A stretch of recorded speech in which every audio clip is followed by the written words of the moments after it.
Hello there folks, how's it going? My name's Dave DLC Dave and welcome back to Marching On Together. Now you joined me in January.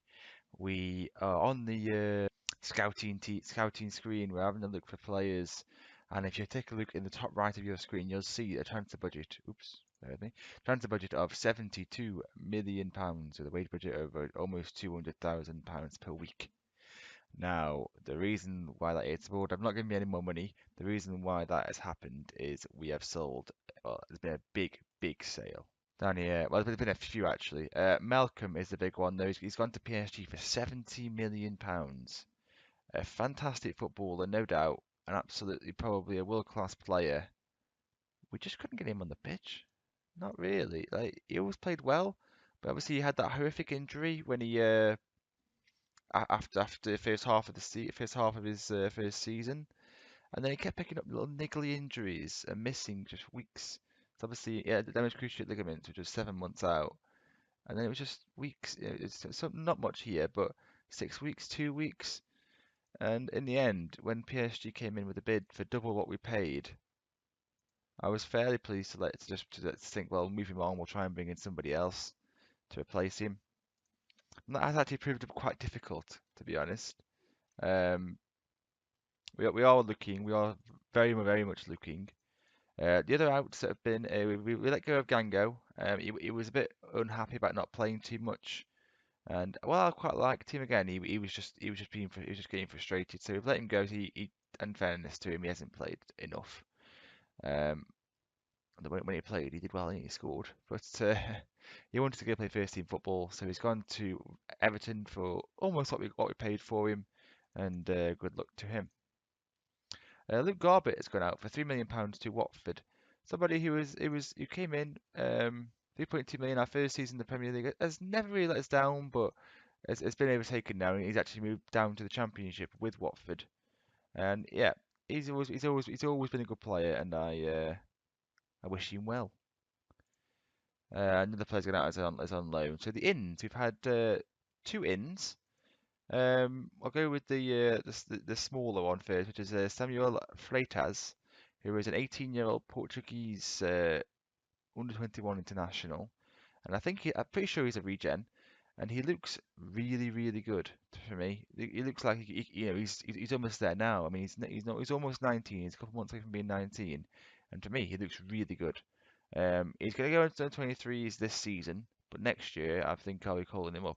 He only cost 4.5 million from Guimarães in Portugal, and I am excited about him. 3-star current, 5-star potential, well 4-star potential, but maybe with 5. Yeah, looks good. Looks a really good player.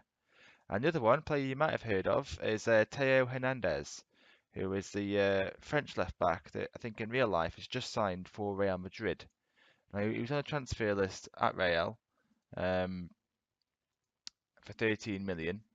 And with Garbett going out, I wanted somebody who I knew could probably even take the place of Luke Shaw.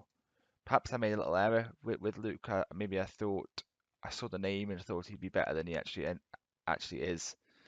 And he certainly probably isn't justifying £90,000 a week. So maybe even in the summer we might even look to try and move him out if we could.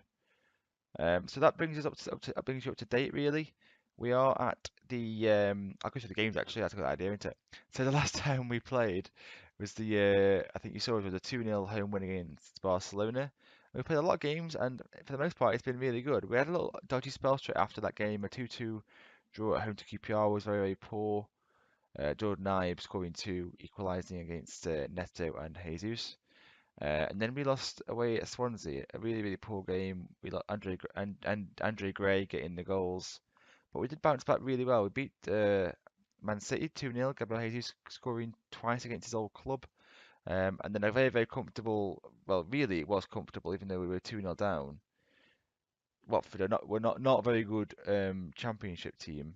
They're quite low in the Championship, and I did rotate a little, but we were still by far the best team, and we just somehow got sucker punched twice. But as you can see there, we recovered with 5 goals to win 5-2. A very tight game away at Southampton, so it was win 1-0. Pedro Neto getting the goals. Very comfortable win. I rotated fully, and even Temin started and got a hat trick actually. It was very good for him. against Gateshead, and they did get consolation, but no real consequence there. Um, a game we should have won this one, home to Palace. We were the better side, had a more chances, just couldn't put them away. But since then, we've certainly made up for the goal scoring stakes. A 4-3 victory against Bournemouth. Bournemouth really are a bogus side of mine, and can't I can't express how much I want them to go down. To be honest, they simply just cause us problems. Abubakar rips us to pieces every time he plays against us. Absolutely rips us to pieces. And yeah, but fortunately, Vlasic to be able to score in the 89th minute to give us that win. We then beat Wolves 4-2, much more comfortable game than maybe 4-2 scoreline looks. We were always in control of this. They scored their second goal very late on, but that could have been quite a few more. And so that brings us to the Carabao Cup semi-final, leg 1 and 2 today we're going to do, and maybe any transfers in between. We're playing Southampton. We have obviously, as you know, we have beat them in recent times, but I'm not sure how much that will show in game. So I'll put the team, and I will see you in just a second. Right then, guys. So it's going to be Pickford in goal, Karavayev, Holding, Ayer, and Fernandez at the back. Yeah, it's going to be a one-back defend. Marino, Storaro in midfield, Vlasic, Elena, Neto in behind Gabriel Jesus. D'Amico is just back from the injury, but his sharpness isn't quite there, so I'm not going to start him for this game, but he is always there to come on if needs be. And we're going to get into this now. Okay, we are at home for the first leg, so we are going to go attacking, and hopefully we can get 1 or 2 goals ahead for that to go to St Mary's. Like I say, it's definitely a target of mine this year is to win something, and this is a good opportunity as any. There aren't many big teams left in it.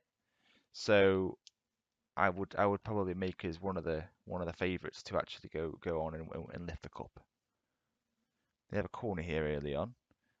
Clears, and hopefully Jesus can find his way to put a decent ball across, and he does. There's Vlasic trying to on goal, and he strikes on goal, and Forster makes a save. Very fast, efficient counter attack, you might say there. And we have a corner. It's cleared by Hoyt, and Storaro plays it wide to Vlasic. Can he get the ball across? He does, but only into Forster's hands. And that'll probably end the highlight. And it does. And we have a free kick here. Elena plays it in. Marina knocks it down. It falls to Neto. Tight angle hits it outside of the post. Couldn't, but that extra little touch wide just meant that the angle was too tight. And yeah, we don't take advantage of that opportunity really. Right, just before half time, we have a throw in. Storaro has the ball. He plays it back to Marino. He is tackled, but Elena backs up the play. Storaro plays it in back to Marino, and it was on the left hand side. Neto's in so much space, and how does he miss that?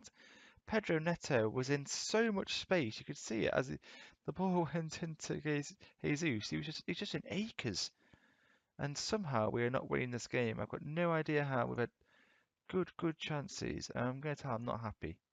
Try and get them fired up. It's worked for the most part. But I can tell Marino. Okay, yeah, that's fine. Then we've recovered that a little bit. Elena's not having the best game, a 6.5. We do have D'Amico on the bench. I'm going to give him the start in the second half. Hopefully, he, along with everyone else, will be fired up and we'll go at this Southampton team. We're getting towards that 60-minute mark, and I think I'm gonna make a change. See what this corner does. Oops.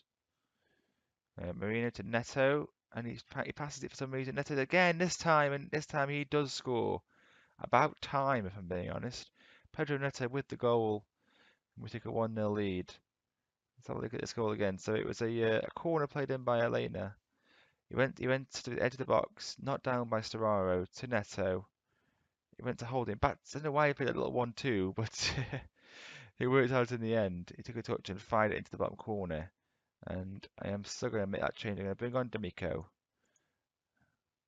Make him an attacking advanced playmaker. Marino is a little bit tired, but he's playing well, so I'm going to leave him as he is. Right, we have a highlight here. Neto is on it. Can he get the ball across? He does. D'Amico goes for it, but he's shoved there, and we get a penalty, and this could really be an important goal. I think it's going to be D'Amico actually who takes it. He's our penalty taker, and he's going to step up. He's on his return from injury, remember? Hasn't played. I think he's been out for about 3 or 4 weeks, which over Christmas is quite a few games. And D'Amico puts it into the back of the net. It's like he's never been away. Felice D'Amico, his 16th goal of the season, and we have a 2-0 lead at Island Road. All right, now I'm going to bring on Ronaldo Vieira. Hopefully, he can help see this result out. I'm not going to be too greedy here. I think 2-0 is just about fine for me. Yeah, we also bring on Højbjerg for Storaro, just freshen things up in that midfield area. See here, strikes on goal and just puts it into the top corner. No messing about. Beautiful penalty. And D'Amico does what D'Amico does. Time's ticking down here. Looking at the stats in the centre of your screen, we've absolutely dominated Southampton. They have really probably just come to try and sit and hold and try and reduce the deficit so that you have a chance to do it at home. And it's not a bad plan. Hasn't really worked for them. That second goal, hopefully, will turn out to be a bit of a killer for them. There's about a minute left. I'm not sure if anything's going to come of this little highlight you're seeing on screen now. Hopefully not, as they actually coming forward a little bit. But they do pass it to Vieira, straight to him, and Vlasic, I don't think anything's going to come of it. But D'Amico has the ball into Højbjerg, into Vlasic, he's tackled. But he gives it to Jesus, and that is an absolute suicide. Absolute suicide. I can't sure who that was who played the ball, who played that short back pass, and now that probably wraps up the tie, I would say. D'Amico, you can see he plays it into Højbjerg. He plays, I think it's a pretty poor pass. It wasn't Vlasic. It was Lema, just knocked it back without looking, and Jesus just gobbled up the gift. And it's a 3-0 victory now with 10 seconds left. I don't think anything else is going to happen.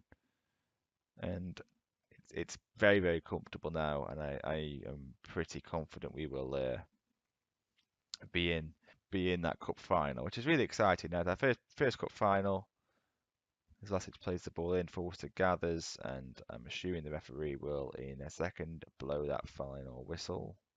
Will he? Maybe. Maybe. I don't know. He's deciding, and he does. There he goes. It's full time. 3-0. A supremely comfortable win, even though it took us until quite late to get the breakthrough. We were the only team likely to, really, and they're gonna have to do so. They're gonna have to do something in this second leg. Now, as you can see on the screen, we are after a replacement for Malcolm. One of the options is Julian Drexler. We've put in a bid. He's on a transfer list of 16.5 million. You can see he wants massive wages. He actually wants a pay rise, which I didn't expect. So we ain't going to do that deal. Yeah, we are after somebody who can. Yeah, we're after someone looking at somebody like Berardi. We're looking at somebody who is as good as Malcolm. If we can try and find someone like that, we are struggling. In an ideal world, I would like a replacement for Gango as well. Didn't play a whole lot, but I still would like to get somebody in. As soon as he's gone, Alvarez with an injury actually, which is a bit frustrating. I'm giving Ayer a run out there. He is his natural position of ball-playing defender, but some of his stats don't really suit it, like his heading and marking, only at 12.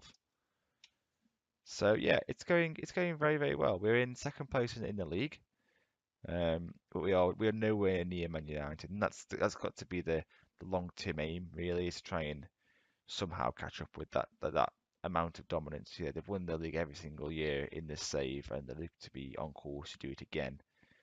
It would take a massive collapse for us to be anywhere near. But we are comfortably, really, 6 points clear of fifth place. So we are definitely improving in terms of how much more comfortable we are in the Champions League places. We aren't scrapping for fourth at the moment anymore, at least anyway.